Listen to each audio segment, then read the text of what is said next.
Chairwoman Perry and members of the committee. Thank you for the opportunity to be here and present to you today. My name is Dane Snowden. I'm the Vice President of External and State Affairs at CTIA, the Wireless Association. CTIA is an international organization representing the wireless communications industry. Our members include wireless carriers and their suppliers, as well as providers and manufacturers of wireless data services and products. Before joining CTIA, I was the Chief of the Consumer and Government Affairs Bureau at the Federal Communications Commission. I'm here today to speak in opposition to LD 1706. The wireless industry believes this legislation is unnecessary, ignores the science on the issue of radio frequency emissions and wireless devices, will mislead consumers, and is federally preempted. In light of the federal government's primacy over wireless communications in general, and RF in particular, state government authority to regulate RF emissions is severely constrained. The federal government did this for a reason. Given the inherently mobile nature of wireless communication and the need for seamless interstate network, a patchwork of inconsistent state regulations would destroy the very mobility that sets wireless services apart. In 1997, in consultation with the public health and standard setting bodies, the FCC adopted safety standards governing radio frequency emissions for wireless devices and determined that all wireless devices that comply with those standards are safe for use by consumers. The standards incorporate a 50-fold safety factor. No device can be marketed or sold in the United States unless the device meets the FCC standard. In adopting the current RF safety standards, the FCC asserted that its standards represents, and I quote here, the best scientific thought and are sufficient to protect public health, unquote.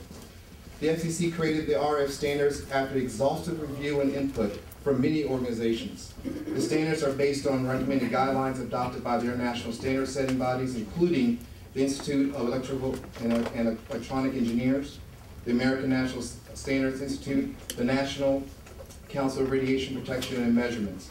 In addition, other federal agencies have endorsed these standards, including the EPA, the FDA, OSHA, and the National Institute for Occupational Safety and Health. As you can see, this isn't the wireless industry's opinion.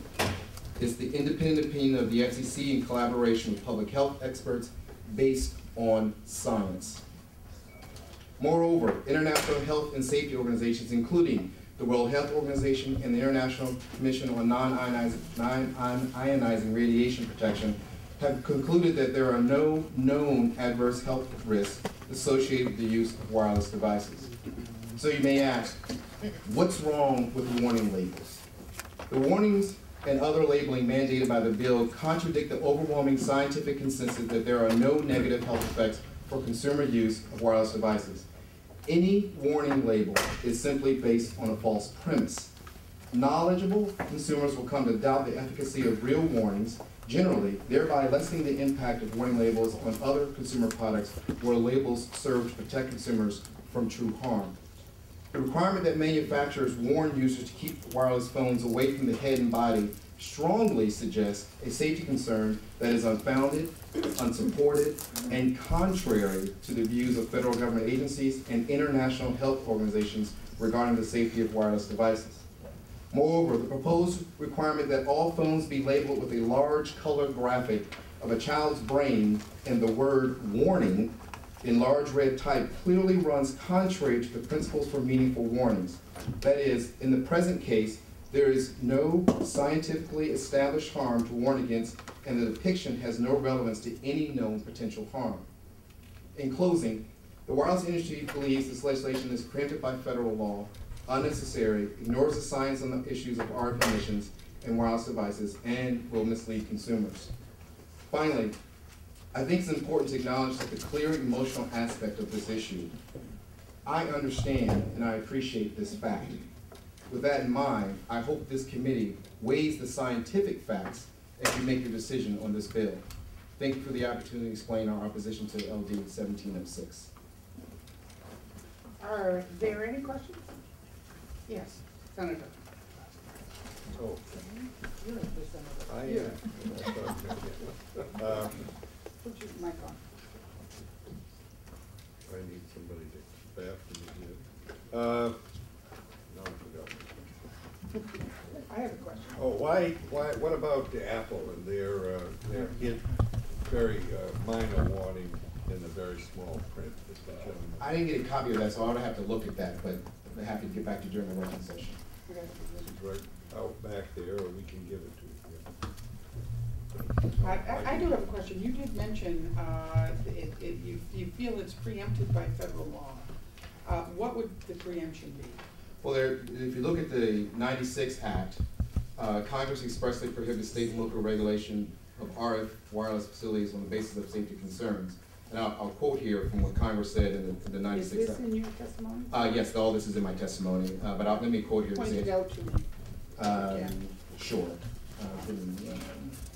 Well, let me read the quote as I'm looking for this. Okay. It says, quoting Congress in the 96 Act, a high-quality national wireless telecommunications network cannot exist if each of its components must meet different RF standards in each community.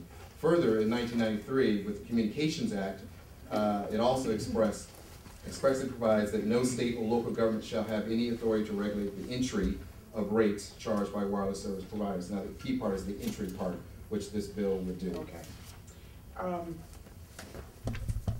Any other questions? Representative Stuckey. I guess I had the same question that Senator Brannigan had. You know, Bill Gates is a pretty smart dude, and you know, the difference between fiction and science fiction it seems to me pretty narrow here. So I'd say he was covering his bases, wouldn't you? Jobs is pretty good too. Eventually, I'll give them. Sure, I'll be happy to look at that. Okay. Are there any other questions or comments? Okay, thank you. Thank you Do very much. you have a magnifying glass? But it's in there eventually. Thank you.